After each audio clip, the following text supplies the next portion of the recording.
Welcome to SVG-TV News for Friday, October 20th, 2017. I am Jennifer Richardson. Leader of the opposition New Democratic Party, Dr. Godwin Friday, has expressed concern with this country's readiness to capitalize on the extra cruise ships expected to come here for the 2017-2018 season. On Nice Radio today, Dr. Friday said studies show that SVG has one of the lowest in spending per capita in the Caribbean by cruise ship crew members and passengers. He said although more cruise ships are coming because of the hurricane damage in other islands, more, however, needs to be done to attract and keep cruise passengers coming here. You're going to have this massive increase in people. It hasn't happened. Yes. Even if the people come here as we expect, and I hope that they will do, because they have to divert some of those cruise ships to come here, maybe yachting, maybe some of it may come down here.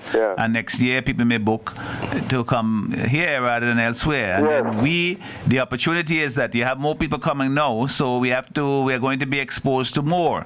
So we could either have it as a positive experience in the long term or a negative if we're not prepared and ready. Revenue, the amount of per capita spending by the crew and the passengers who come off these boats. St. Vincent ranks at the bottom in terms of what we actually earn per capita. I think it's something like 19 US dollars. There are some countries 160 something dollars US per person. But I'll have to check it out again because it's sometime. But the figures will have to be updated. This was 2011, which was done, a study that was done. St. Vincent didn't participate in the subsequent one. But the point is that even when you have greater volume of people coming, what you are benefiting from it is still marginal compared to what other destinations benefit, because which means you're not taking the matter seriously. Yes, the per capita spending, that is how much each tourist and crew member from these ships leave here in St. Vincent, is very small compared to we are the lowest, one of the lowest in the entire region. This is Caribbean and Central and but that is disgraceful. And South America.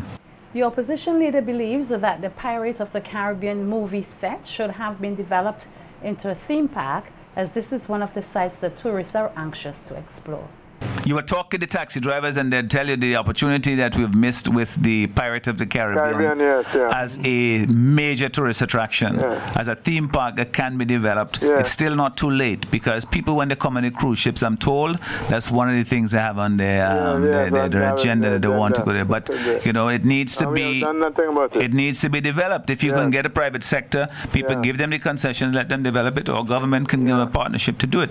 But it has to be that you have things that the tourists can do when they get here.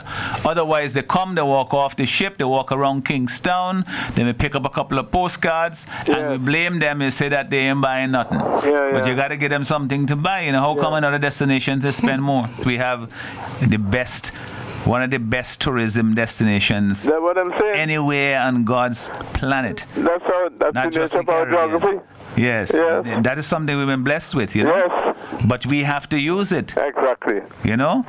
Exactly. It's like you've been given a talented, good-looking child, so to speak, but you have to raise it properly. You have to make sure it becomes productive. And Minister of Tourism, Sports and Culture, Cecil Sesmaki, says SVG continues to be a travel destination which has good promotion on the international market. Speaking at a media conference on Thursday highlighting issues relating to the tourism industry, Mackey said one area in which SVG is getting promoted is through several publications in the diaspora, including a Canadian magazine known as Melange. And for the October edition, St. Vincent and the Grenadines was featured, and on the front page they carried the photo of the Minister of Tourism, Sports and Culture of St. Vincent and the Grenadines, and on several pages St. Vincent and the Grenadines is featured. We have our cultural artists, the beauty of St. Vincent and the Grenadines in that magazine. So again, we are pushing to continue to promote the destination St. Vincent and the Grenadines. So again, MELANGE, Melange magazine out of Canada, and you can get the information there as we continue to have St. Vincent and the Grenadines promoted on the international front. The CEO of the SVG Tourism Authority, Glenn Beach, took the opportunity at the media conference to speak on some of the activities his department was recently engaged in to promote SVG in Canada. When we advertise in those places, we actually have the call to action. Call GG Tours for Sunwing. Call Air Canada Rouge or Air Canada Vacations to make your bookings. And so that makes it a lot easier. And for example, we just branded 50 taxis in Toronto, branded for St. Vincent and the Grenadines downtown Toronto. We signed a contract for 50. I'm grateful to say that the company actually gave us 10 extra cabs and actually gave us an extra month free. So we're happy about that. We've received good response from that. We were also sponsoring the weather on Global TV in Toronto, which is one of the more popular TV stations. So we're doing that. And we have some other things to come up in Canada. Prime Minister Dr. Rav Gonsalves is advising persons thinking of pursuing higher education to do their first year at the UWI Open Campus or at the St. Vincent Community College. Dr. Gonsalves, who met with students at the Villa campus site on Thursday, said his government has the policy of not providing funding for the first year of a course that can be pursued here at home. Don't look for me to pay for that preliminary year, because you can do it right here at the community college. You understand me? There are some people who will say, well, they see you can do it, the Lime at the community college. They have their CXCs, they think they're good with their CXCs. I'll be able to do my degree. But it's a 4-year degree. Who paying for the first year? You can hardly pay for your bus fare to come to community college. And you don't want to study here. You don't want to study here to get your prerequisites. Study here, get your prerequisites, and put yourself in a position to get one of the many scholarships which are an The Prime Minister said that he has to manage the limited funding to help students gain higher education, and that with some 36,000 homes throughout the nation, his Unity Labour Party administration is continuing to fulfill its mission to have a university graduate in every household. You play the fool here, you ain't get 1 A level. But you tell your mommy you're going to university, and then your mommy come down by me and say, well, my daughter get acceptance to go in to university. I say, but it's 4 years, bring your daughter, bring your son. I said, they had to do the prerequisite here. And they will tell me all kind of things. But comrade, I with you from long time. That ain't working. You have to do the prerequisites here. Because I have a limited pot of money, and I have to spread it over as wide a net as I possibly can to make sure that we achieve the goal of 1 university graduate per household on an average, at least 1 per household by the year 2025. Public servants have been encouraged to learn more about the guidelines governing their actions, as well as to work hand in hand to build a better service. This encouragement comes from Director of the Public Sector Reform Unit, Clarence Harry, as he delivered remarks at a ceremony held earlier today at the Peace Memorial Hall in commemoration of Public Servants Patriotic Week. Actual has 3 fundamental objectives. 1, to sensitize public servants on the civil service orders, the rules that governs you and I, what we ought to do as public servants and what we not ought to do as public servants. Secondly, to reinforce, remind, and reacquaint ourselves with the civil service orders.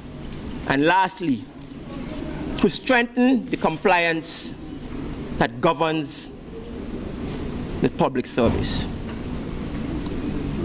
My colleagues, my friends, fellow public servants, the public service is our workplace. It's our space. Let us make it a better place. Harry added that the activities on show today were geared at educating public servants about their rights and responsibilities in an entertaining manner. And it is celebrated under the theme engendering respect, pride, and compliance for governance in the public service.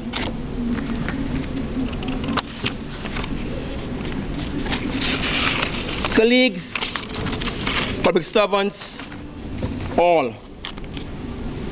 Today's portrayal is expected to be educational, informative, yet laced with much entertainment.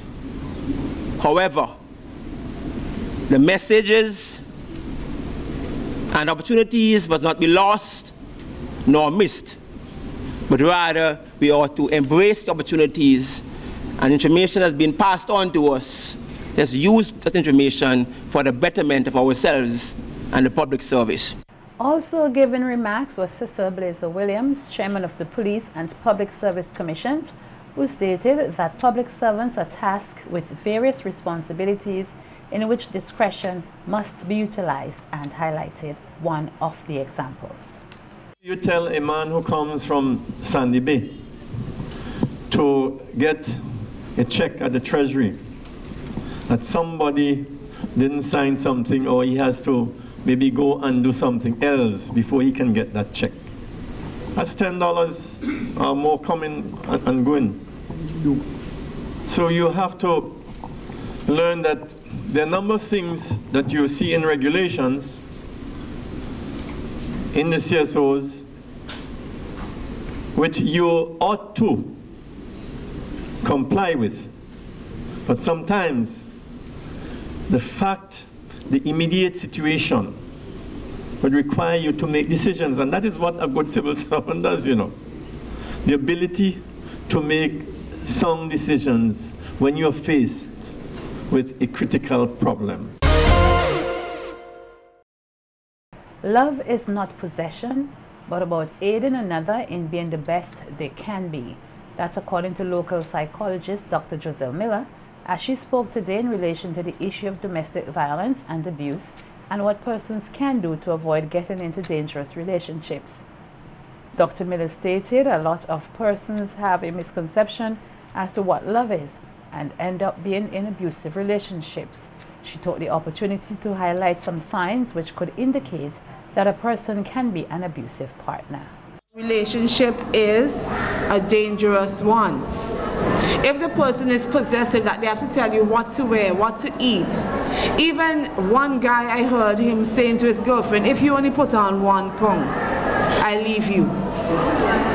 So even your body weight is an issue. This is something that you have to check. If he criticizes you publicly and, you know, embarrasses you in front of everyone to show persons that and make you feel less off, it's a concern as well. If he pressures you into sex, things that you're not ready for and you're saying no, but he keeps pressuring you that, okay, you know, come on, you have to prove to me how much you love me, and people still say that. I don't understand.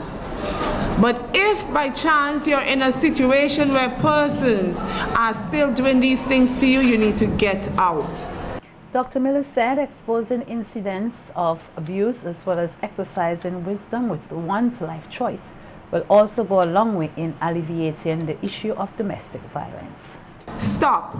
You have to get to a place, as Ms. Simon pointed out, that you have to say enough is enough.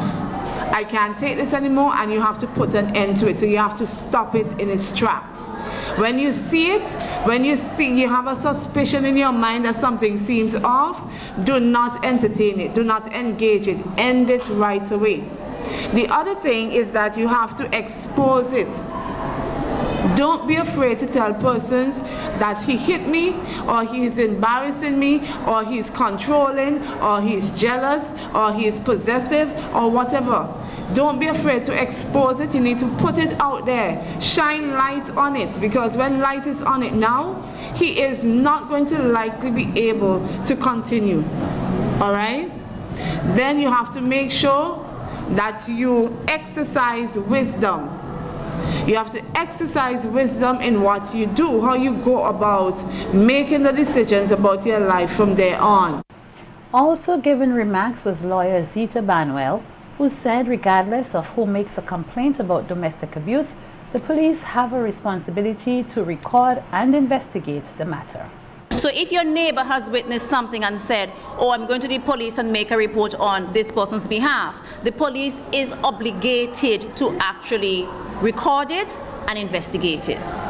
So we have heard stories, or some of us have had experience before, where someone goes to the police station and makes a report, and you go back 2 days later, 2 weeks later, and nothing happens. Just remind, I'm just saying this because as I said, we're coming out and talking about our own experiences with the clients. Just simply tell the police officer that you know what your rights are under this new legislation, and under that new legislation, he or she is obligated by law to actually record and investigate your issue. And you can do it on behalf of yourself, on behalf of your relative, a child, a dependent, anyone you're concerned about. Patriotism is not just about wearing the national colors, but also about actions which benefit SVG.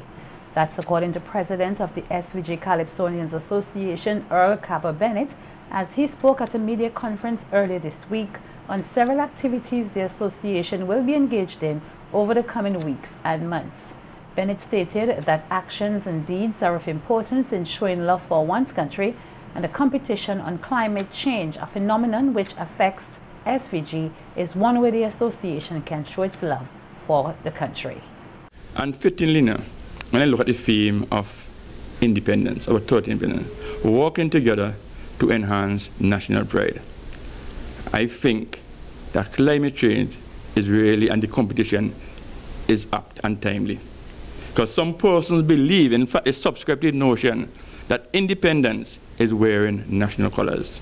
As far as I'm concerned, it's far from the truth. If you're talking about, working together to engender, to enhance national pride, is action, is deeds. I myself, I am wearing national colors, but it doesn't stop there. I see myself as a patriot. I see myself humbly as a person who give to St. Vincent and the Grenadines.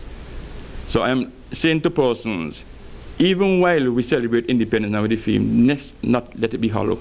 Let us act. And we are acting by helping to organize the climate change competition. Representatives of various community groups and organizations from around the country involved in staging Christmas and Nine Mornings activities will gather this Saturday, the 21st October from 9:30 a.m. at the Peace Memorial Hall as the SVG Nine Mornings Committee begins preparations for the 2017 festivities. The agenda for Saturday's meeting includes a comprehensive review of the 2016 festivities, community reports, improved programming in the festival, and the official launch of 2 innovative competitions for 2017. In attendance will be officials from the Ministry of Culture and the SVG Nine Mornings Committee. Minister of Culture Cecil Mackey is expected to address the gathering. The SVG Christmas Nine Mornings Festival, which takes place throughout the month of December, will be officially launched on Sunday the 3rd December with a street parade, Christmas concert, and lighting of Heritage Square. It will climax with the Nine Mornings festivities from the 16th to the 24th December. The Nine Mornings Committee says already a number of villages have begun organizing activities for the 2017 season. Nine Mornings is one of the leading festivals in St. Vincent and the Grenadines, with activities spread throughout the country. Point Village is the defending national lighting champion. Stubbs won the Best Nine Mornings Community, while Richland Park won the Best Christmas Community Award.